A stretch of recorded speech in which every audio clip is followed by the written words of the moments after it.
Calme et déterminé, il s'avance pour faire une déclaration que lui-même ignore peut-être la teneur. Il est temps de reconnaître Jérusalem comme la capitale d'Israël. La voici, Jérusalem, la ville dont il est question, reconnue par Donald Trump comme la capitale indivisible d'Israël. On l'appelle la ville sainte, l'un des endroits les plus sacrés qui soit au monde. Ici, vivent côte à côte juifs, musulmans et chrétiens. Elle est actuellement coupée en deux. L'Est est musulman et l'Ouest juif. L'État israélien l'a déclaré officiellement depuis 1980 comme sa capitale.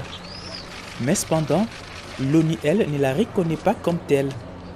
Donald Trump n'a pas désuversé pour nager à contre-courant. Son discours est clair. Il va même plus loin avec l'intention de déménager désormais cette ambassade américaine de Tel Aviv à Jérusalem. La décision sonne comme une tempête. Le Proche-Orient s'ébranle et les mondes arabo-musulmans s'embrasent. Des scènes de colère éclatent partout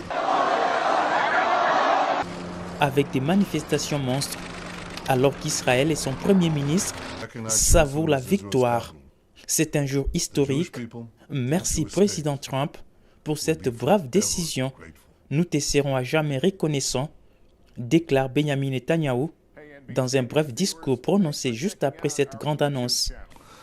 The Jewish people and the Jewish state will be forever grateful.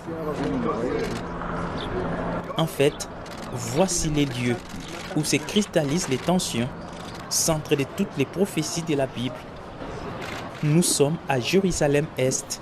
C'est exactement ici que s'est trouvé le gigantesque temple de Salomon, détruit il y a plus de 2000 ans. Et aujourd'hui, l'endroit est sous contrôle des musulmans.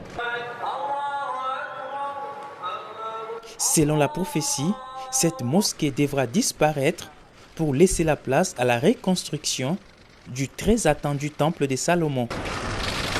La maquette du temple est déjà disponible et bien gardée dans cette vitrine. Elle attend le grand jour.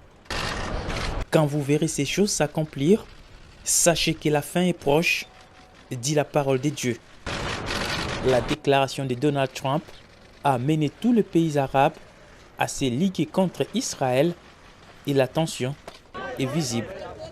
Ceci va-t-il déclencher l'accomplissement de la prophétie? Les indicateurs sont au rouge et quelque chose serait certainement en train de se préparer pour le monde.